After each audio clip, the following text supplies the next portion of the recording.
आज इस वीडियो में आप दुनिया के सबसे पावरफुल मेडिटेशन के बारे में जानेंगे। एक ऐसा मेडिटेशन जो आपको और आपकी लाइफ को पूरी तरह से बदलने की ताकत रखता है। इसमें आपके पूरे नजरिए को बदलने की ताकत है। तो अब ज्यादा टाइम वेस्ट न करते हुए मैं आपसे बस इतना ही कहूंगा कि इस वीडियो को बिल्कुल भी मिस न करें और इसे पूरा देखें। आज से लगभग 2500 साल पहले इस दुनिया में एक ऐसे साइंटिस्ट का जन्म हुआ था जिन्हें कुछ लोग भगवान का अवतार कहते हैं तो कुछ मानवता का उद्धार करने वाला, और उस महान व्यक्ति का नाम था गौतम बुद्ध। जैसा कि हम सभी जानते हैं कि सिद्धार्थ गौतम एक राजा के बेटे थे और खुद भी एक राजा थे, इसीलिए उन्होंने अपने जीवन के शुरुआती कुछ साल महल की शानो शौकत के बीच बिताए थे। लेकिन एक दिन जब सिद्धार्थ अपने रथ पर बैठकर अपने राज्य का भ्रमण कर रहे थे तो उन्होंने एक मरे हुए व्यक्ति को देखा जिसे 4 लोग अपने कंधों पर उठाए हुए थे और बाकी लोग पीछे पीछे चल रहे थे। सिद्धार्थ ने ऐसा पहले कभी नहीं देखा था। उस घटना को देखने के बाद सिद्धार्थ के मन पर इतना गहरा असर हुआ कि उन्होंने अपना सारा राज्यपाठ छोड़ दिया और संन्यास ले लिया और सत्य की खोज में निकल पड़े। दोस्तों, ऐसा कहा जाता है कि 6 साल की कठिन तपस्या के बाद भी जब उन्हें कुछ हासिल नहीं हुआ तो सिद्धार्थ एक पेड़ के नीचे वही ध्यान लगाकर बैठ गए जो वो बचपन में लगाया करते थे और खुद से वादा किया कि जब तक मुझे मेरे सभी सवालों के जवाब नहीं मिल जाते मैं यहां से नहीं हिलूंगा, चाहे इसके लिए मुझे अपनी जान ही क्यों ना गंवानी पड़े। कहा जाता है कि गौतम बुद्ध 48 दिनों तक उस पेड़ के नीचे बैठे रहे और 48 दिनों के बाद वैशाख की पूर्णिमा की शाम को यानी फुल मून इवनिंग को उन्हें ज्ञान की प्राप्ति हुई। बुद्ध को शाक्य मुनि के नाम से भी जाना जाता है और जिस ध्यान या मेडिटेशन के माध्यम से गौतम बुद्ध को ज्ञान की प्राप्ति हुई उस मेडिटेशन का नाम है विपासना मेडिटेशन। विपासना मेडिटेशन एक बहुत पुरानी तकनीक है।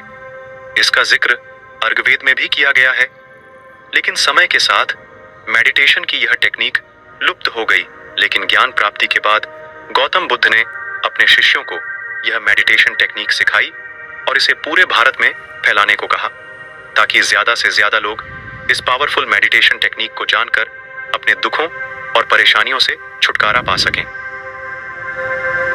विपासना मेडिटेशन दुनिया का कितना शक्तिशाली मेडिटेशन है, इसका अंदाजा आप यह जानकर लगा सकते हैं कि जब सम्राट अशोक ने कलिंग युद्ध में लाखों लोगों को मरा हुआ देखा तो सम्राट अशोक के पश्चाताप की कोई सीमा नहीं थी। तब एक बुद्धिस्ट ने सम्राट अशोक को विपासना मेडिटेशन करने की सलाह दी थी। दोस्तों, कहा जाता है कि इसके बाद सम्राट अशोक का जीवन हमेशा के लिए बदल गया और जिस अशोक ने कलिंग युद्ध में लाखों लोगों को मारा था उसी अशोक ने अपने राज्य में जानवरों को मारने तक पर बैन लगा दिया था। सम्राट अशोक विपासना मेडिटेशन से इतने प्रभावित हुए कि उन्होंने 8 बौद्ध भिक्षुओं को दुनिया के अलग अलग हिस्सों में भेजा ताकि दुनिया भर के लोग विपासना मेडिटेशन सीख सकें। अब विपासना मेडिटेशन बाकी सभी मेडिटेशनों से इतना अलग क्यों है और ऐसा क्या है जो इस मेडिटेशन को इतना पावरफुल बनाता है? तो देखिए, बचपन से ही हमारे मन में ढेर सारी यादें, अच्छी बुरी भावनाएं, हमारी दबी हुई इच्छाएं, आवेग जमा होते रहते हैं और ये सारी चीजें सबकॉन्शियसली हमारे पूरे बिहेवियर, इनफैक्ट हमारी पूरी लाइफ को कंट्रोल करती हैं और हमें इसका पता भी नहीं चलता। जैसे कि मान लीजिए हम किसी इंसान पर बहुत ज्यादा यानी हद से ज्यादा भरोसा करते हैं और जब ऐसा व्यक्ति हमारा भरोसा तोड़ता है तो हमारे दुख और दर्द का कोई अंत नहीं होता। कुछ लोग तो डिप्रेशन में भी चले जाते हैं, लेकिन कहते हैं ना कि समय सारे घाव भर देता है तो हम कुछ महीनों या कुछ सालों में ठीक हो जाते हैं।